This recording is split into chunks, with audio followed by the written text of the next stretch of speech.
Richard Troxell is a great friend of mine and an operatic tenor from the Met. He's someone that I met when I was doing a musical called Do I Hear a Waltz?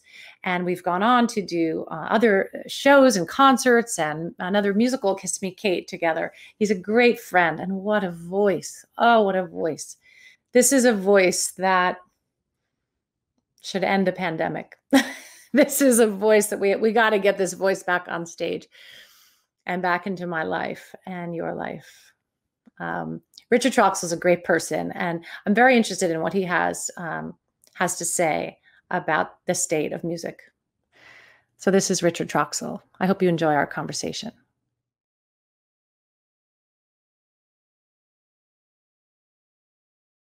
Before I ask you about where are we? Let me just get a little background about what made you commit, to opera. Like, when did you know it would be your life? It's kind of interesting because my life was going to be Broadway musical theater kind of a thing. And then I got a degree in it in musical theater. And then when I heard Mario Lanza sing on an album when I was young, and I loved classical music because I was a French horn player. So symphonic, classical, unproduced music, all natural acoustic, really appealed to me. And to sing like that without a microphone, to sing like that Luciano Pavarotti or Mario Lanza was kind of the thing. I'm like, I want to attain that. I want to be able to do that. And my voice lent itself to being able to do that. I was about to say, you accomplished that. Yeah, so it's kind of cool. It's like, oh, wow, I can do this. It's one of those things you kind of like, oh, I can do this. I guess if you're a pole vaulter, you're like, oh, I can do that. So that's what I want to do. I love that. Yeah. So, I mean, now having done both musical theater and opera, like, what are the distinct differences for you in terms of that you've noticed, like preparation, approach, manner, Yeah, well, there's a sound when you would hear the three tenors trying to sing musical theater, it doesn't work. It's like it's too contrived. So there's a stylistic choice, and then there's the whole amplification choice. We have to sing a certain way in opera. You sing at the Met, you're 4,000 seats, no microphone, so you're singing a certain way. So, and it's just the style too. Most musical theater is in English, which I love singing in English. Most of my operas I'm singing 8 different languages. And so it's just so much fun to sing musical theater when I get to do it because I know exactly what I'm saying and all the nuance of that and all the nuance of those languages. Oh, you're the best leading man I've ever had. We did 2 musicals together. We did a short little summer version at Bay Street of Kiss Me Kate, but we did a huge production of Do I Hear a Waltz? So I can't wait to get out of this mess and get you back in my world. Get me back in my world. Get you back in my world. Yeah, I love. Like when we did Do I Hear a Waltz, it was like, it was I don't know, it tingled somehow differently than opera.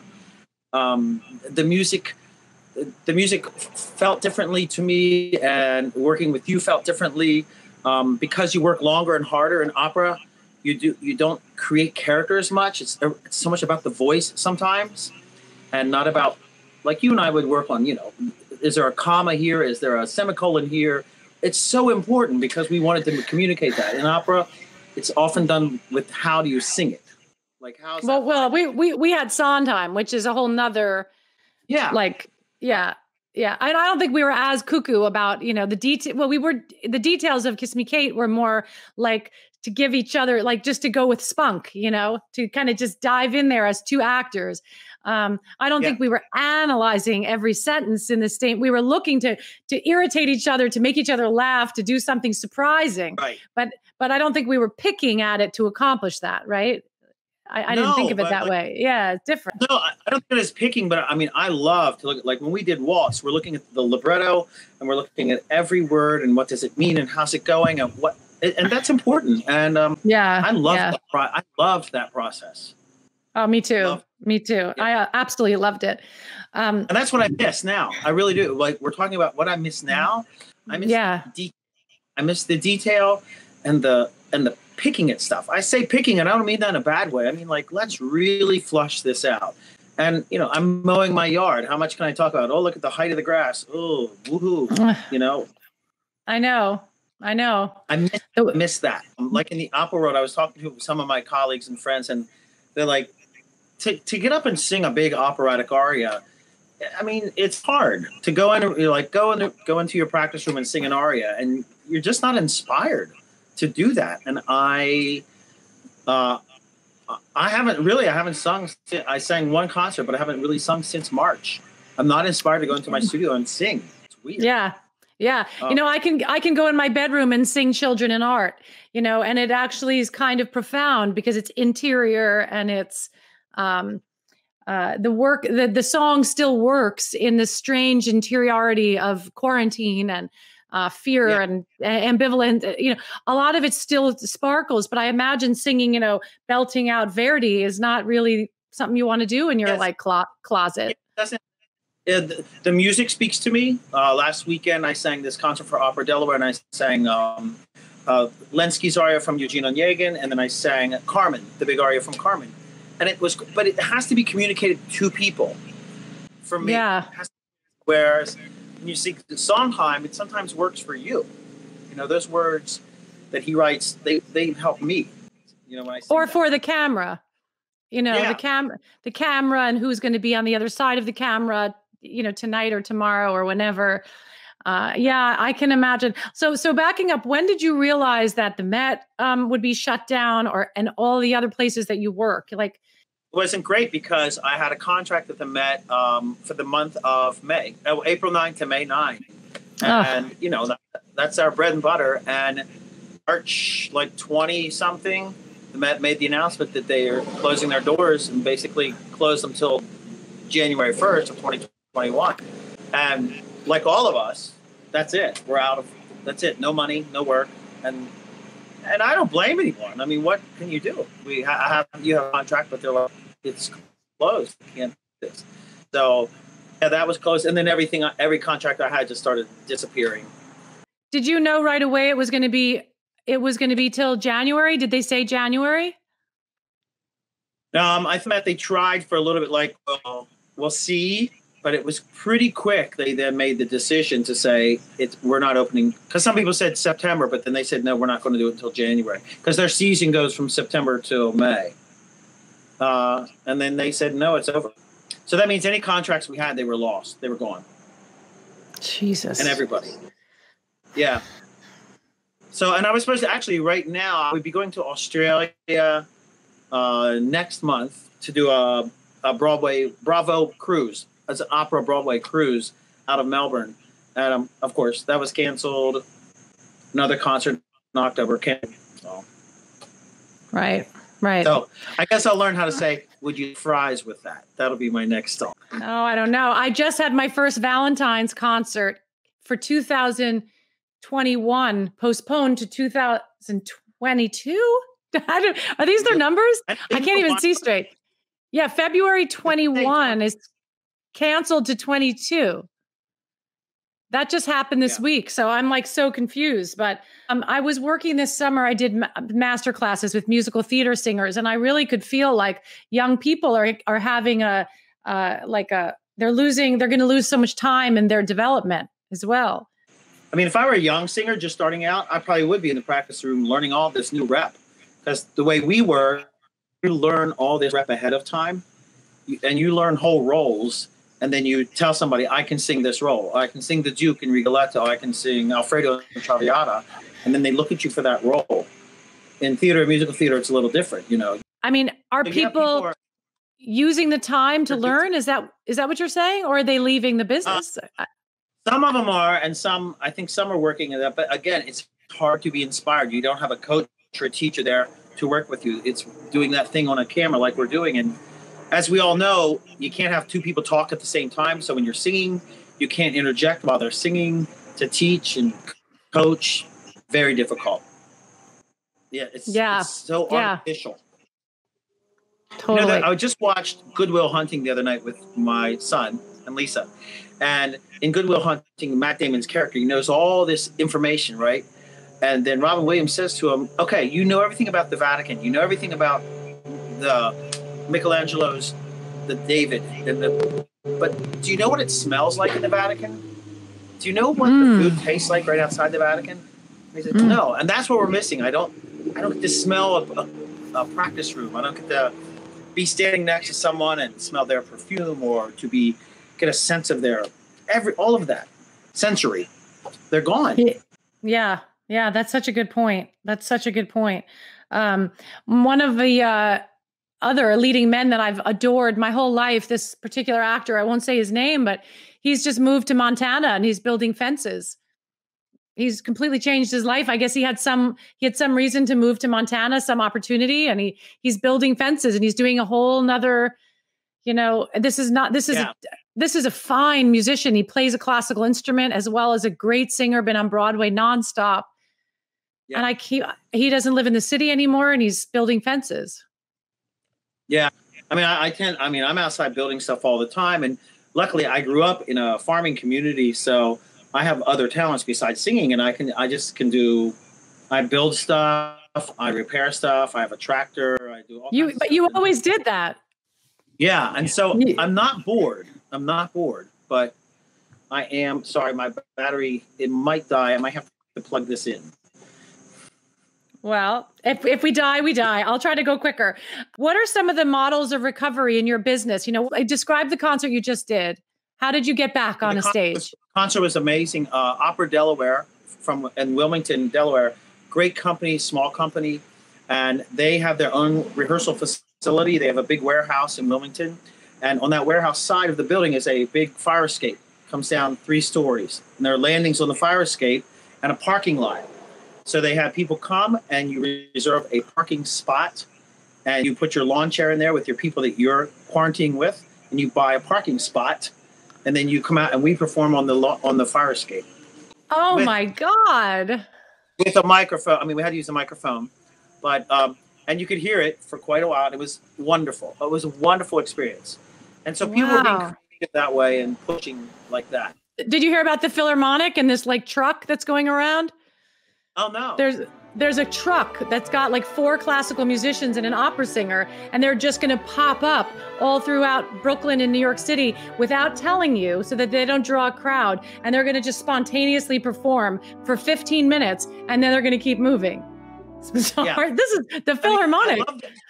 I love the spirit of it because Opera Delaware also did that. They have a pickup truck with a flatbed trailer, and they do this thing where they're driving around and doing it. And I love the human spirit. That's what I do like about this. And I like to see people, we're infinitely malleable, and we're going to try something, Yeah. Yeah. People are. They do live broadcasts. So people are doing concerts and recitals in their house. The pianist is masked, and then they have a live singer with LA Opera. Yeah. In the house with people in the house? No.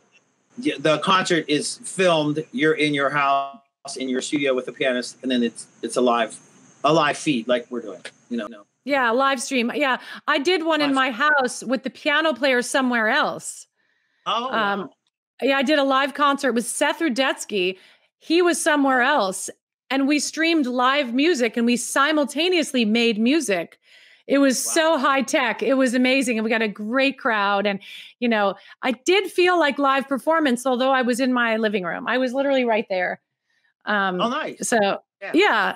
So, that was something. So do you have anything like that sort of planned, like more concerts? Is there any, I know that a lot of things have been canceled, but do you have kind of a calendar ahead? No, I have no calendar. What we did and what I did this summer, alternative thing is my son Wilder, he makes movies. And so I went to movie making this summer with him. And we made a movie about Robin Hood, and we drove out to LA, Lisa and I, my wife, and we took a trailer full of costumes and props. And I built a set in Idlewild, California, in the mountains. It's 6,700 feet up in the mountains of Idlewild. We built a Sherwood forest. I did all the cooking, and we just became we open in Venice, we next play Verona. But we were that troupe. We went out there and we made this film, and his other film just came out on Amazon Prime, which we did 3 years ago. The same thing. It's called It's Just a Game, and that just came out on Amazon Prime. And so I love it. Get creative. You got to do. We all know what it feels like. We have to perform somehow. We have to. It's in our blood. Yeah. Well, your son is so lucky to have you, and I'll put that information underneath this interview. And Yeah. I'm gonna be writing about this topic. I'm just trying to think out loud about what it feels to me like a kind of crisis that we're working through, that we're overcoming. I'm not saying I'm being pessimistic, but I think that I don't want to imagine a life without music. So I just wanted to talk out loud, Yeah, and Melissa, I don't think there will be. I think we're quite a resilient group, and when I say that, I do mean human beings. I do mean artists. We persist. I think sometimes we like to feel like, oh, it's all over, and people have been playing music and banging on drums and making musical things from the beginning of time, and we don't stop. We won't stop. We have to do it in smaller groups. Yep, just a different at the stage. Moment. Yeah. Oh, Richard, all the world's a stage. We're just the players, so we just find a new place to play it. You're an optimist. I knew I was going to get an optimistic answer. I'm planning to talk to all kinds of people, choir teachers. And so there's a lot of people looking forward to the school year. And I know that's not our topic, but it's a complicated thing to approach September. Is it school? And it's also, you and me always think of it as the new season. Yeah. And we both having kids. I have 2 sons, but they're past that now. They're both one's out of college, one's in college. And my youngest son, who's an actor, he deferred. He's at Penn State, and he deferred. He said, I'm not going to take my acting sophomore year in theater and do it online. He said, I need that kinetic experience, that real experience. So he's deferring for the whole year. Is he helping is he helping the family film business? Oh, he's in the film. It's my one son is Robin Hood, and the other one is Will, his brother. These brothers work really, really well together. He's the fight choreographer, does all the stunts. You'll see them, and in the Nerf movie, he's the lead guy in it. They work really well together. So beautiful. Yeah, maybe this is a blessing. Well, it's part of me feels like it is a sabbatical for everyone, and we can take this time to really see, what we like to do, who we like to do things with. I am an eternal optimist, so I'm like, all right, I'll go do something else right now. Oh my God! But you have never loved a voice more, so I can't wait to hear you again. Well, thank you. All right. And you too. All right, go charge your phone and then text me. I think I lost Richard. Isn't he amazing? He gave me his last ounce of cell power. Oh, I just adore that man. Well, there's Richard Troxell saying that there may be silver linings for his family. They're all making movies together. I didn't realize. And he misses singing. He misses singing. He's not inspired at the moment to sing. And opera is something that is maybe bigger spirited in a weird way than musical theater. Is spirit like this, huge, And in musical theater, I feel like sometimes I can practice my singing for camera, especially like Sondheim, Michel Legrand, things that are a little psychological and. But I do miss, oh my God, I miss the musicians so much. And I miss people like Richard. So anyway, there's your eternal optimist, Richard Troxell. And I'll see you next time.